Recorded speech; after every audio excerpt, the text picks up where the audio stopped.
আসসালামু আলাইকুম। আজকে আমরা একটা বিষয় নিয়ে কথা বলবো, খুবই খুবই খুবই খুবই দরকারি ইম্পর্টেন্ট একটা বিষয় নিয়ে কথা বলবো। সেটা মনোযোগ সহকারে শোনার চেষ্টা করুন ও বোঝার চেষ্টা করুন। সেটা হচ্ছে, আমরা বলি যে নামাজ পড়ি, আমরা নামাজ পড়ি কিন্তু পাশাপাশি আমরা গুনাহও করি।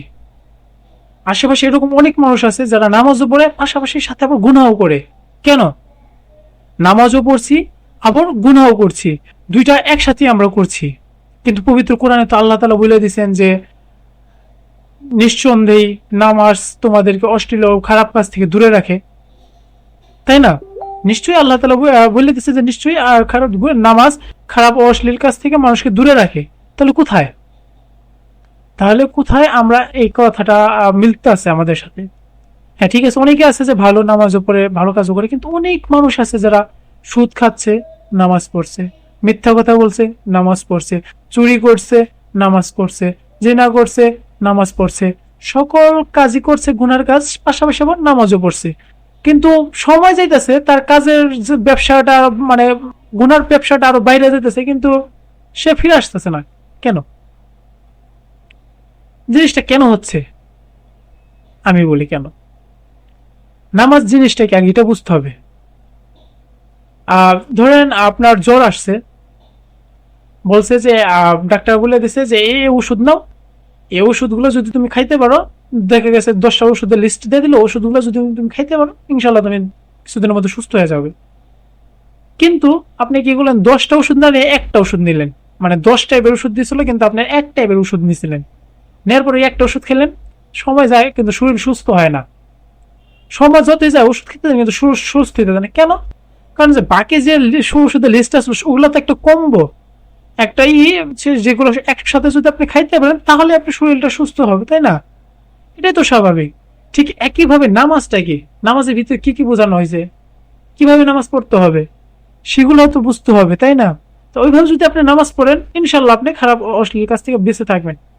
এখন আমি বুঝাই নামাজটা আসলে কি। যুক্তির সাথে বোঝার চেষ্টা করবেন, দলিলও আছে ইনশাল্লাহ। যদি চান আমি হয়তো দলিল ভাবে প্রস্তুত করে দিতে পারবো, কিন্তু আপাতত যুক্তির সাগরে বোঝার চেষ্টা করেন যে কতটুকু যুক্তি কতটুকু সত্য হতে পারে এটা।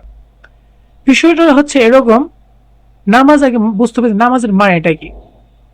নামাজ মানে হচ্ছে, এটার বাংলা অর্থ হচ্ছে স্মরণ করা, তাই না? এখন এই কথাটা আমি যে কথাটা বললাম নামাজ মানে স্মরণ, এই স্মরণের কথাটাও কিন্তু নিয়ে অনেক আছে যে উল্টা পাল্টা কথা বলে নামাজ পড়ে না, যে আমি তো আল্লাহ তাআলাকে স্মরণ আছি না ভাই। স্মরণের মধ্যে সর্বোত্তম পন্থা, মানে স্মরণটা কিভাবে করতেছেন, স্মরণ তো আল্লাহ তাআলাকে জিকিরের মাধ্যমে করা যায়। স্মরণ তো আল্লাহ তাআলা ভালো কথা বলতেছি সেভাবে আল্লাহ তাআলাকে স্মরণ করা যায়। ইভেন এখন আমি আল্লাহ তাআলার কথা বলতেছি, এটা এক ধরনের আল্লাহ তাআলাকে স্মরণ করা। কিন্তু স্মরণের মধ্যে সর্বশ্রেষ্ঠ স্মরণের পন্থা, যে পথটা যে অবলম্বন করে, সেটা হচ্ছে নামাজ। এই মাধ্যমে যদি আল্লাহ তাআলাকে আপনি স্মরণ করেন, এটা হচ্ছে সব থেকে উত্তম মাধ্যম, সেটা হচ্ছে নামাজ। আর আল্লাহ তাআলা পবিত্র কোরআনে বলে দিয়েছেন, এই আয়াতটা আমি আমার এখানে শো হবে আয়াতটা, যে পবিত্র কোরআনে আল্লাহ তাআলা বলে দিয়েছেন যে আমি মুসলিমদের জন্য, বিশ্বাসীদের জন্য কিছু নির্দিষ্ট সময় বানিয়ে দিছি, যে ওই সময় তারা নামাজ পড়বে। কিছু নির্দিষ্ট সময় ফরজ করে দিছে নামাজ, যে ওই সময় আমরা যাতে নামাজ পড়ি, যেভাবে রাসূল সাল্লাল্লাহু আলাইহি ওয়াসাল্লাম নামাজ পড়ছেন। জিকিরে মানুষ স্মরণ বোঝায়, নামাজের মরণও স্মরণ বোঝায়, কিন্তু এগুলো আছে এক একটা মাধ্যম। জিকির হচ্ছে আল্লাহ তাআলা, আল্লাহ আল্লাহ সুবহানাল্লাহ, আল্লাহু আকবার, জিকির করা, এটা হচ্ছে একটা মাধ্যম স্মরণ করার। নামাজ, যেখানে আমরা নামাজ পড়ি, এটাও একটা মাধ্যম আল্লাহ তাআলাকে স্মরণ করা। আর নির্দিষ্ট কিছু সময় আল্লাহ তাআলা করে দিছে, যে সময়টা নামাজ পড়া হচ্ছে ফরজ। আর এটা বুঝতে হলে আল্লাহ রাসূলকে আমরা স্মরণ মানে দেখতে হবে যে উনি কিভাবে নামাজ পড়ছেন।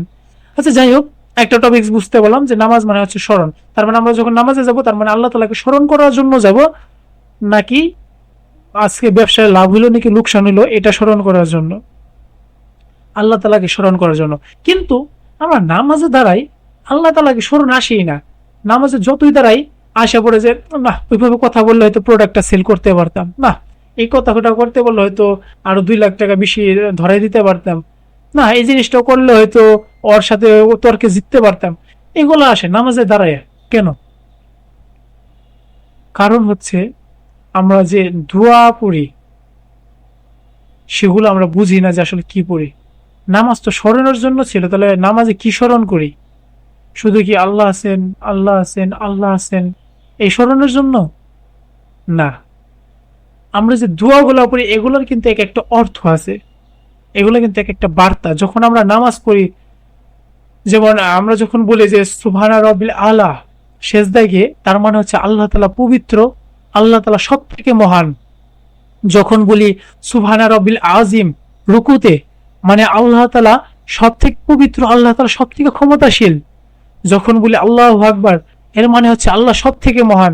যখন রুকু থেকে উঠি সামি আল্লাহু লিমান হামিদা, এর মানে হচ্ছে যারা আল্লাহ তাআলার প্রশংসা করে আল্লাহ তাআলা তাদের দোয়া কবুলও করে, তাই না? একইভাবে যখন আমরা সানা পড়ি, সূরা ফাতিহা পড়ি, আলহামদুলিল্লাহি রাব্বিল আলামিন, বিসমিল্লাহির রহমানির রহিম শুরু করছি আল্লাহ তাআলার নামে, আলহামদুলিল্লাহি রাব্বিল আলামিন, সমস্ত প্রশংসা আল্লাহ তাআলার, আর রহমানির রহিম, তিনি পরম দয়ালু অশেষ মেহেরবান, মালিক ইয়াউমিদ্দিন, তিনি বিচার দিনের মালিক। প্রত্যেকটা কথার অর্থ আছে। এই কথাগুলোর অর্থ এই দাঁড়ায় যে আপনি নামাজের দ্বারাই আল্লাহ তাআলাকে শুধু স্মরণ না, এগুলো সাক্ষ্য দিচ্ছি, আমি সাক্ষ্য দিচ্ছি যে আল্লাহ সব থেকে মহান। শুরু করছি আল্লাহর নামে, আল্লাহ সব থেকে পবিত্র, আল্লাহ যা বলেছেন নিঃসন্দেহে সত্য বলেছেন, আল্লাহ তাআলা বিচার দিনের মালিক, আল্লাহু আকবার, আল্লাহ সবচেয়ে মহান, আল্লাহ সব থেকে পবিত্র, আল্লাহ সব থেকে ক্ষমতাবান, সামিউল মহান হামিদা। আল্লাহ তাআলাকে যে স্মরণ করে, যে আল্লাহ তাআলার যে প্রশংসা করে, তার কথা আল্লাহ তাআলা শুনে বা আল্লাহ তাআলা তার দোয়া কবুল করে, আল্লাহু আকবার, আল্লাহ সব থেকে মহান।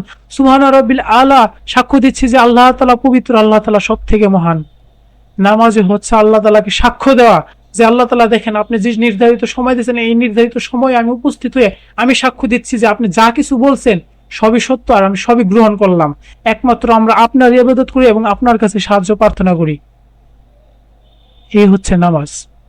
নামাজ শুধু আল্লাহ আকবার, সুবহানা রাব্বিল আলা, আল্লাহ আকবার এগুলো না, কি বলছেন এটাকে আপনাকে বুঝতে হবে, তাহলে আপনি প্রকৃত স্মরণ করবেন। আর যখন এগুলো ভাববেন, স্মরণ করবেন, প্রশংসা করবেন, তখন আল্লাহ তাআলা আপনার দোয়া কবুল করবে ইনশাআল্লাহ, তাই না? তো এরকম নামাজের মানেটা আমাদেরকে বুঝতে হবে, কি কারণে আসলে নামাজটা পড়ি, কেন পড়তে হয়। নামাজটা হচ্ছে আল্লাহ তাআলা স্মরণের জন্য, আল্লাহ তাআলার সাক্ষ্য দেওয়ার জন্য যে আল্লাহ তাআলা যা বলছেন সত্য বলছেন, আর এইভাবে আল্লাহ তাআলার প্রশংসা করতে, তাহলে হচ্ছে নামাজ হবে। দেন অটোমেটিকলি দেখবেন যে আপনি খারাপ কাজ থেকে বিরত থাকবেন। কিভাবে? আরো সাপোজ ধরেন যে লোকটা সুদ খায়, সাপোজ ধরেন আমি সুদ খাই, এখন আমি যখন নামাজে ওই আয়াতটা যেখানে আল্লাহ তাআলা বলছেন হে মুহাম্মদ সাল্লাল্লাহু আলাইহি ওয়াসাল্লাম আপনি বলে দিন যারা জানলো সুদ খাওয়া হারাম এবং অতঃপর সুদ খাওয়া ছাড়লো না, কিয়ামতের দিন আল্লাহ রাসূলের বিরুদ্ধে তাদের যুদ্ধ ঘোষণা। ভাই জিহাদের থেকে, জিহাদ কাদের সাথে করছি? জিহাদ তো করছে কাফেররা মুহাম্মদ সাল্লাল্লাহু আলাইহি ওয়াসাল্লামের বিরুদ্ধে, যদিও তো আল্লাহ তাআলার বিরুদ্ধে ছিল।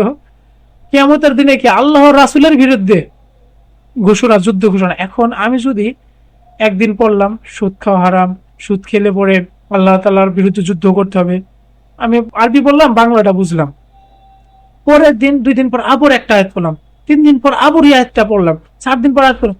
এখন যে নামাজটা পড়তাছি, বুঝতাছি যে না, এখন নিজের ভিতরেই কিন্তু আসবে যে না রে, আমি তো নামাজ পড়তেছি, আমি তো নিজে সাক্ষ্য দিতেছি, আমার কি বিশ্বাস নেই যে এগুলাই যত পড়বো তত স্মরণ আসবে, তত ভিতরে আঘাত দিবে, তত ভিতরে বাড়ি দিবে যে আসলে তো এই জিনিসটা তো মানার কথা দরকার। কারণ আপনি মুখে বলতেছেন আল্লাহ তাআলার বিরুদ্ধে যুদ্ধ, মানে আপনার এতটা সাহস হয়ে গেছে, আমার কি এতটা সাহস হয়ে গেছে আমি আল্লাহ রাসূলের বিরুদ্ধে দেবো, নিঃসন্দেহে আমি হাইরে যাবেন, তার মানে আমি জাহান্নামী। আবার একইভাবে যে জেনা করে, সে যখন বারবার পড়বে যে জেনা করা যে করে তাকে তো মৃত্যুদণ্ড, এটা বড় গুনাহ, তোমরা কি বলে অপবিত্র কাছের পাশেও যেও না, নাপাকি কাছে এরকম জেনার কাছেও যেও না, নানান রকমের যখন আয়াত আসবে আপনি যখন পড়বেন তখন অটোমেটিকলি এটা থেকে বিরত থাকবেন। যখনই আল্লাহ তাআলার হুকুম আসবে নামাজ পড়ে, আপনি যখন ওটা আরবিতে পড়বেন, বাংলা বুঝবেন, তখন কিন্তু নামাজের প্রতি আপনি আরো মনোযোগী হবেন। যখন আপনি পড়বেন যে রোজা রাখা তো আমাদের জন্য ফরজ হয়ে গেছে, তখন এরকম বারবার পড়বেন, তখন কিন্তু আপনার রোজা অটোমেটিক লাগবে, আপনার সাহস আসবে, মানে ভয় কাজ করবে, যেগুলো না করলে তো আল্লাহ তাআলা সাজা দেবে। কিন্তু আমরা কি হয়ে গেছি, মানে কালচারে পরিণত হয়ে গেছে, নামাজটা ইবাদতে না কালচারে পরিণত হয়ে গেছে, যে অমুকটা টাইম আজান দিব, অমুক সময় যায় ইমামের পিছে দাঁড়াবো, সে আল্লাহ আকবার কইব রুকু দেবো, আল্লাহ আকবার কইব সেজদা দেবো, আল্লাহ আকবার কইব উঠো, কি করলো না করলো, কিসের জন্য নামাজে গেলাম, কিছু গুলো বোঝার দরকার নাই, জাস্ট যা খালি রুকু সেজদা দেয়া পারলো হয়েছে, এনাফ। এটাকে বলে কালচার, এটাকে ইবাদত বলে না। এটা হচ্ছে যে সময়ের সাথে সাথে কিছু কাজ করতে হয়, আমি করলাম, এটা হচ্ছে কালচারে পরিণত হয়ে গেছে, ইবাদতে না, এটা ইবাদত না। ইবাদত যদি আপনাকে করতে হয় কি ইবাদত করছেন ওটা পরিপূর্ণভাবে বুঝে করাটা হচ্ছে সব থেকে উত্তম, সব থেকে কারেক্ট পন্থা। তাই আমরা অন্তত পক্ষে যে আয়াতগুলো নামাজে পাঠ করি ওগুলা ভালোভাবে বাংলা পড়ার বুঝার চেষ্টা করবো, যে আসলে আমরা প্রতিদিন যে ফাতিহা পড়তেছি, নাস পড়তেছি, ফালাক পড়তেছি, আয়াতুল কুরসি পড়তেছি, দুরূদ শরীফ পড়তেছি, সানা পড়তেছি, কেন পড়তেছি, এগুলা মানে কি, এগুলা কি উদ্দেশ্য দাঁড়ায়। তাহলে দেখবেন যে ইনশাল্লাহ আপনি যে পাপ কাজের সাথে আসছেন জড়িত, বা আমি যে পাপ কাজের সাথে আছে, ইনশাল্লাহ পড়তে পড়তে আল্লাহ তাআলা আমাকে হেদায়েত দিবে, বা আমার অন্তরে ভয় সৃষ্টি হয়ে যাবে, অটোমেটিকলি আমি ওই কাজ থেকে ফিরে আসবো ইনশাল্লাহ। এটা আমার সাথেও ঘটছে, বাস্তব প্রমাণ আমি নিজেই, উদাহরণ না দিলাম কিন্তু আমার সাথে এরকম ঘটছে যে অনেক কাজ আছে দেখেছি আমি, আস্তে আস্তে আল্লাহর রহমতে ভয়ে ইমানের বাড়ানোর আমি ফিরে আসছি ইনশাল্লাহ। ইভেনে যে আমি এখানে যাই এগুলো করতেছি, কেন করতেছি, এটাও একটা বড় রিজন। তা আল্লাহ তাআলা আমাদেরকে বুঝে আমল করার তৌফিক দান করুক, আমিন। আল্লাহ তাআলা আমাকে সকল ইবাদত বুঝে আমল করার তৌফিক দান করুক, আমিন। আসসালামু আলাইকুম ওয়া রাহমাতুল্লাহ। ভিডিওটি গুরুত্বপূর্ণ মনে হলে অবশ্যই লাইক, কমেন্ট এবং শেয়ার করুন। যদি কেউ ভেবে থাকেন এই ভিডিওগুলো ইনকামের জন্য, না, অবশ্যই না। যদি কখনো এই ভিডিওগুলো থেকে কখনো কোনো ইনকাম আসে, সেটা হবে দিনের জন্য খরচ করা হবে। আমার পার্সোনালি কোনো কাজের জন্য এই টাকা নেওয়া হবে না, আমার পার্সোনাল কোনো খরচের জন্য এই টাকা নেওয়া হবে না। সম্পূর্ণ টাকা ইনশাল্লাহ যদি কখনো আসে, সেটা অবশ্যই দিনের জন্য খরচ করা হবে বিভিন্নভাবে। আর অবশ্যই যেটা আমি বলবো সেটা হচ্ছে, দিনের জন্য হলেও, সত্যের জন্য হলেও যদি ভিডিওটা আসলে গুরুত্বপূর্ণ, সত্য বা সঠিক মনে হয়, তাহলে অবশ্যই বেশি বেশি শেয়ার করুন, যাতে আমার জন্য সহজে, দিনের জন্য সহজে, আপনারাও দিনের ক্ষেত্রে খেদমত করলেন। আমি যদি কষ্ট করে ভিডিও বানাতে পারি, অবশ্যই আপনাদের শেয়ার করাটা খুব কষ্টের বিষয় কিছু হবে না ইনশাআল্লাহ। আল্লাহ তাআলা আমাদেরকে সকলকে হেদায়েত দান করুক, দিনের জন্য আমল করা, অপরকে আমলের জন্য দাওয়াত দেওয়ার তৌফিক দান করুক। আসসালামু আলাইকুম।